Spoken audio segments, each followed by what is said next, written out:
They didn't come. Not to the vows, not to the dinner, not to the dance.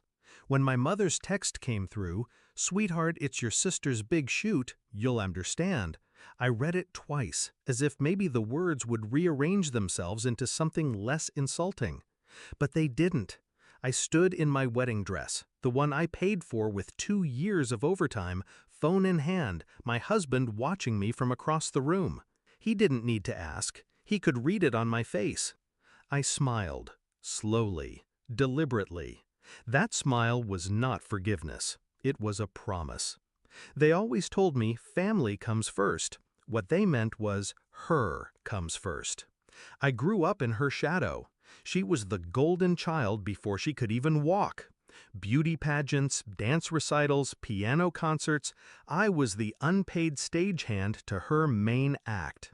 Birthdays, holidays, even my graduation were rescheduled around her appearances. The first time I ever heard my father's voice crack with pride was when she landed a modeling campaign at 19. He didn't sound like that when I told them I'd gotten into grad school. By 25, I stopped trying to compete. I thought acceptance was maturity. It wasn't. It was surrender. The signs were there weeks before the wedding. Late replies, vague excuses about commitments. When I pressed, they got defensive. "You're being dramatic. We'll be there," my mother said. 3 days before the wedding, my sister called. Not to congratulate me, not to ask about flowers or music. She wanted me to move the ceremony to next month so it wouldn't clash with a career-defining magazine shoot. I laughed. She hung up. When the day came and they didn't show, I didn't cry. I didn't even flinch. I had already started planning. See, I wasn't just marrying a man. I was marrying into his network, a circle of investors, publishers, and art curators. Connections my parents didn't even know I had. And in that network, my sister's so-called career was a fragile house of cards, propped up by 2 agencies and one very influential editor. One editor I happened to be having coffee with a week later. I started small. A casual mention of how overbooked my sister was, how she'd skipped my wedding for something more important, how she had a habit of missing shoots at the last minute if better offers came up. I didn't sound bitter, just concerned. People believe concern. It sounds noble. From there, I slid the right photos to the right inboxes. Not the glossy magazine shots, the unedited, unflattering candids she'd once begged me to delete. And I knew exactly who to send them to, a rival model's PR manager. 2 weeks later, her agency restructured her contract, which is a polite way of saying they cut her bookings by half. My parents didn't notice right away. They were too busy trying to figure out why I stopped answering their calls. When my father finally cornered me at a family brunch, one I was too busy to attend but somehow found time for, I just sipped my coffee and let him talk. "She's going through a tough time," he said. "This isn't the moment to hold grudges." I smiled again. Tough time? That's life catching up. But the real move came months later.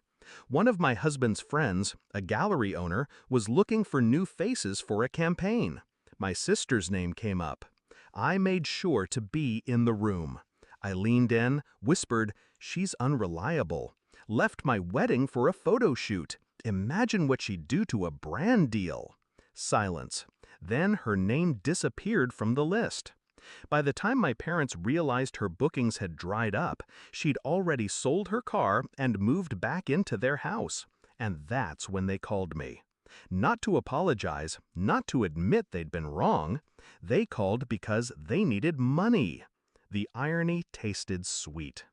I met them at their kitchen table, the same one where, years ago, they told me I was being selfish for asking why they never showed up for my college awards night.